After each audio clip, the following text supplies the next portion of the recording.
Pick up your damn suffering and bear it. And try to be a good person so you don't make it worse. Well, that's a truth. You know, I read a lot about the terrible things that people have done to each other. You just cannot even imagine it. It's so awful. So you don't want to be someone like that. Now, do you have a reason to be? Yes. You have lots of reasons to be. God, there's reasons to be resentful about your existence. Everyone you know is going to die. You know, you too. And there's going to be a fair bit of pain along the way, and lots of it's going to be unfair. It's like, yeah, no wonder you're resentful. It's like, act it out and see what happens. You make everything you're complaining about infinitely worse. There's this idea that hell is a bottomless pit, and that's because no matter how bad it is, some stupid son of a bitch like you could figure out a way to make it a lot worse. So you think, well, what do you do about that? Well, you accept it. That's what life is like. It's suffering. That's what the religious people have always said. Life is suffering. Yes. Well, who wants to admit that? Well, just think about it. Well, so what do you do in the face of that suffering? Try to reduce it. Start with yourself. What good are you? Get yourself together for Christ's sake, so that when your father dies, you're not whining away in a corner, and you can help plan the funeral, and you can stand up solidly so that people can rely on you. That's better. Don't be a damn victim. Of course you're a victim. Jesus, obviously. Put yourself together. And then maybe if you put yourself together, you know how to do that. You know what's wrong with you, if you'll admit it. You know there's a few things you could like polish up a little bit, that you might even be able to manage in your insufficient present condition. And so you might shine yourself up a little bit, and then your eyes will be a little more open, then you can shine yourself up a little bit more, and then maybe you could bring your family together instead of having them be the hateful, spiteful, neurotic, infighting batch that you're like doomed to spend Christmas with. So then you fix yourself up a little bit, kind of humbly, because, you know, God, you're a fixer-upper if there ever was one.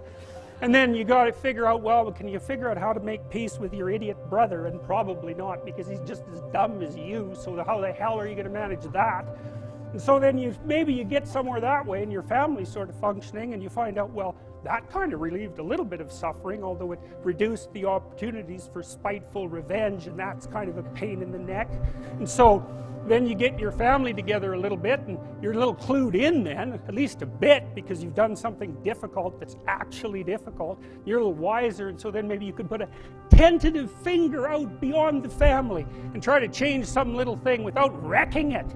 It's like, our society is complex, and we teach our students that they could just fix it. It's like, go fix a military helicopter and see how far you get with that. It's like, what are you going to do? You're like a chimp with a wrench. Whack! Oh, look, it's better. It's like, no, it's not better. Things are complicated, and to fix things is really hard. And you have to be like a golden tool to fix things, and you're not. So, and that's the other message of the West. It's like, how do you overcome the suffering of life? And I'm not saying it's only the message of the West. How do you overcome the suffering of life? Is be a better person. That's how you do it. Well, that's hard. It takes responsibility. And I think, you know, if you said to someone, you want to have a meaningful life? Everything you do matters. That's the definition of a meaningful life. But everything you do matters. So you're going to have to carry that with you. Or do you want to just forget about the whole meaning thing, and then you don't have any responsibility, because who the hell cares, and you can wander through life doing whatever you want, gratifying impulsive desires for how useful that's going to be, and you're stuck in meaninglessness, but you don't have any responsibility. Which one do you want? Well, ask yourself, which one are you pursuing? And you'll find very rapidly that it isn't the majority of your soul that's pursuing the whole meaning thing, because, well, look what you have to do that. You have to take on the fact that life is suffering. You have to put yourself together in the face of that. Well, that's hard. Christ, it's amazing people can even do it.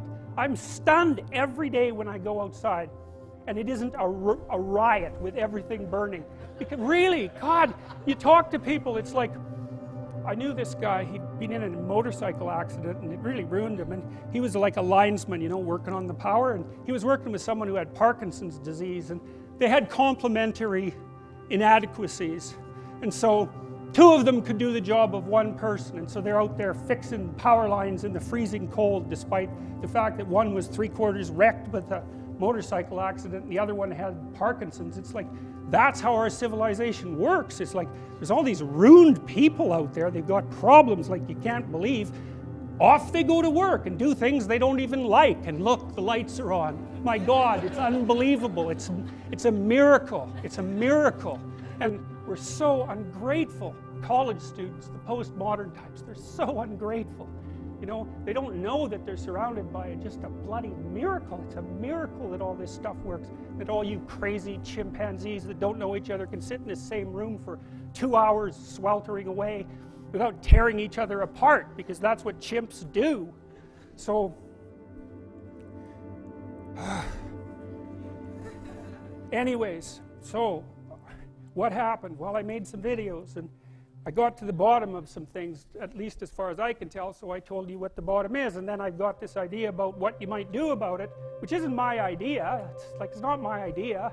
It's an old idea. It's far older than Christianity. It's old. It's the oldest story of mankind. Get yourself together. Transcend your suffering. See if you can be some kind of hero. Make the suffering in the world less. Well, that's the way forward, as far as I can tell, if there is any way forward. And that's what's under assault by the postmodernists. So look out, because they know exactly what they're doing, and they know exactly why they're doing it. And that's what it looks like to me. So, that's it.